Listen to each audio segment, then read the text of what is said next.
וגוזל חתוך את השמיים, טוס לאן שבא לך,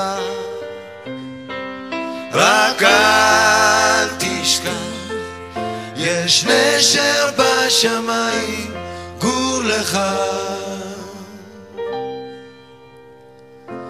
הגוזלים שלי עזבו את הכיף,